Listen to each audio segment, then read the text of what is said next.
അഭിവന്ദ്യനായ താമരശ്ശേരി ബിഷപ്പിനെ സന്ദർശിച്ച് ക്രിസ്മസ് ആശംസകൾ നേരുന്നതിന് വേണ്ടി മാത്രമാണ് ഇപ്പോൾ ഞങ്ങൾ വന്നിരിക്കുന്നത്. കഴിഞ്ഞ ക്രിസ്മസിനോടനുബന്ധിച്ചും ഇവിടെ വരാനും പിതാവിൻ്റെ അനുഗ്രഹം തേടാനും സാധിച്ചിരുന്നു. ഞങ്ങൾക്ക് ലോകം മുഴുവൻ അത്യാവേശപൂർവ്വം യേശുദേവൻ്റെ തിരുപ്പിറവി ആഘോഷിച്ചുകൊണ്ടിരിക്കുന്ന ഈ സന്ദർഭത്തിൽ സകല മാനവരാശിക്കും സ്നേഹവും കരുണയും ത്യാഗത്തിൻ്റെയും ആർദ്രതയുടെയും ജീവകാരുണ്യത്തിൻ്റെയും എല്ലാം പ്രതീകമായിട്ടുള്ള യേശുദേവൻ്റെ തിരുപ്പിറവി എല്ലാ മനുഷ്യർക്കും പരസ്പര സ്നേഹത്തോടെയും ബഹുമാനത്തോടെയും പരസ്പരം മനസ്സിലാക്കി മുന്നോട്ട് പോകാനുള്ള പ്രേരണ നൽകുന്ന ഒരു സുദിനമാണ്.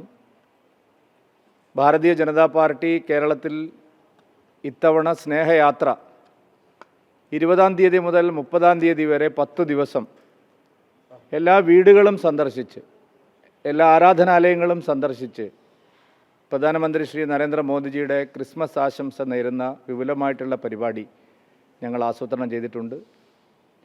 ഇന്ന് ദില്ലിയിൽ വൈകുന്നേരം 6 മണിക്ക് പ്രധാനമന്ത്രി ഈ രീതിയിലുള്ള വലിയൊരു ചടങ്ങിന് അദ്ദേഹം പങ്കെടുക്കുന്നുണ്ട്.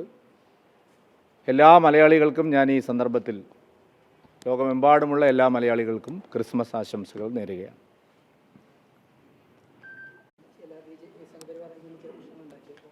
വിശ്വഹിന്ദു പരിഷത്തിൻ്റെയോ സംഘപരിവാറിൻ്റെയോ ഔദ്യോഗികമായിട്ടുള്ള ആരും തന്നെ ഈ ഒരു സംഭവത്തിന് കാരണമായിട്ടില്ല. ഞാനിതിനെ വളരെ ശക്തമായിട്ട് അപലപിക്കുകയാണ്. ഒരു തരത്തിലും പ്രോത്സാഹിപ്പിക്കാൻ സാധിക്കുന്ന ഒരു കാര്യമല്ല. ശക്തമായിട്ടുള്ള നടപടി ഇക്കാര്യത്തിൽ വേണം.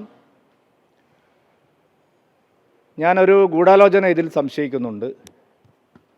ക്രൈസ്തവ സമൂഹവുമായിട്ട് കഴിഞ്ഞ കുറച്ചു കാലമായി BJP വളരെ സ്നേഹത്തോടും സൗഹാർദ്ദത്തോടും കൂടിയുള്ള ഒരു ഇടപെടലാണ് നടത്തിക്കൊണ്ടിരിക്കുന്നത്. അതിഷ്ടമില്ലാത്ത ചില ആളുകൾ ഇതിന് പിന്നിൽ പ്രവർത്തിച്ചിട്ടുണ്ടോ എന്നുള്ള സംശയം ഞങ്ങൾക്ക് കാര്യമായിട്ടുണ്ട്. ഈ അടുത്ത കാലത്ത് BJP വിട്ട് പോയിട്ടുള്ള ചില ആളുകളുടെ പങ്കാളിത്തം ഇതിലുണ്ടായിട്ടുണ്ടോ എന്ന് ഞങ്ങൾ സംശയിക്കുകയാണ്. അതുകൊണ്ട് നിഷ്പക്ഷവും നീതിപൂർവവുമായിട്ടുള്ള അന്വേഷണം ഇക്കാര്യത്തിൽ വേണം. കുറ്റക്കാർക്കെതിരെ ശക്തമായിട്ടുള്ള നടപടി വേണം. ഭാരതീയ ജനതാ പാർട്ടി ഞങ്ങളുടെ അനുഭവത്തിൽ ഏതാനും മാസങ്ങൾക്ക് മുമ്പ് മാനന്തവാടിയിൽ അഭിവന്ദ്യ പിതാക്കന്മാരെ ലോഹയിട്ട ഭീകരന്മാർ എന്നൊരു ജില്ലാ BJP പ്രസിഡന്റ് വിശേഷിപ്പിച്ചു. മാധ്യമങ്ങളിലൊക്കെ വലിയ വാർത്തയായിരുന്നു. മാനന്തവാടിയിൽ ഒരു സമരത്തിനിടെ ഉണ്ടായ ചെറിയൊരു സംഘർഷാവസ്ഥയിൽ ആ സംഘർഷത്തിന് പിന്നിൽ ലോഹയിട്ട ഭീകരന്മാരാണ്. പക്ഷെ അവിടെ പങ്കെടുത്തതെല്ലാം അഭിവന്ദ്യരായിട്ടുള്ള സമുദായ നേതാക്കളായിരുന്നു. ആ നിമിഷം ഞാൻ അദ്ദേഹത്തെ പാർട്ടിയുടെ ജില്ലാ പ്രസിഡന്റ് സ്ഥാനത്ത് നീക്കം ചെയ്തു. പക്ഷേ 3 മാസം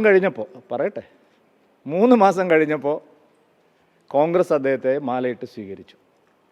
ഞങ്ങൾ ഈ കാര്യത്തിൽ എടുത്തിരിക്കുന്ന നിലപാട് 100% സത്യസന്ധമാണ്, ആത്മാർത്ഥമാണ്.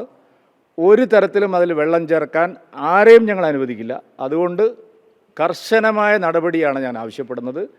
പോലീസ് നിഷ്പക്ഷമായി നീതിപൂർവമായിട്ട് അന്വേഷിക്കണം. ഇതിനകത്തുണ്ടായിട്ടുള്ള ഗൂഢാലോചന എന്താണ്? കാരണം ഈ ഒരു സന്ദർഭത്തിൽ സ്നേഹയാത്ര ഞങ്ങൾ തുടക്കമിട്ട സന്ദർഭത്തിൽ ഇങ്ങനെ ഒരു സംഭവം ഉണ്ടായതിന് പിന്നിൽ ശരിയായ ഗൂഢാലോചന നടന്നിരിക്കുന്നു. അത് കൃത്യമായി അന്വേഷിച്ച് പുറത്തു കൊണ്ടുവരണം എന്ന് ഞാൻ ആവശ്യപ്പെടും. ഞാൻ പറഞ്ഞല്ലോ, ഞങ്ങളുടെ നിലപാട് പറഞ്ഞു. ഇനി ഇതിൽ കൂടുതൽ ഇവിടെ വെച്ച് പറയാൻ ആഗ്രഹിക്കുന്നില്ല. ഇല്ല. ഇതൊക്കെ മാധ്യമങ്ങൾ ഉണ്ടാക്കുന്നതാണ്. ഒരു BJP പ്രവർത്തകനും അതിലുണ്ടാവില്ല. BJPയുമായി പുലബന്ധമുള്ള ആരെങ്കിലും ഉണ്ടെങ്കിൽ പോലും അവർ ഒരു നിമിഷം പോലും പാർട്ടിയിലുണ്ടാവില്ല. അതുകൊണ്ട് ഇതൊക്കെ വെറും വ്യാജ പ്രചരണങ്ങളാണ്. ഞാൻ പറഞ്ഞല്ലോ, വയനാട് ജില്ലാ BJP പ്രസിഡന്റിന് ലോഹയിട്ട ഭീകരർ എന്നുള്ള ഒരു മോശം പരാമർശം നടത്തിയപ്പോൾ ആ നിമിഷം അദ്ദേഹത്തെ പിൻവലിച്ച് അദ്ദേഹത്തെ പാർട്ടിയിൽ നിന്ന് സസ്പെൻഡ് ചെയ്ത ആളാണ് ഞാൻ. അതുകൊണ്ട് നിങ്ങൾ സത്യസന്ധമായ കാര്യങ്ങൾ വിലയിരുത്തുക.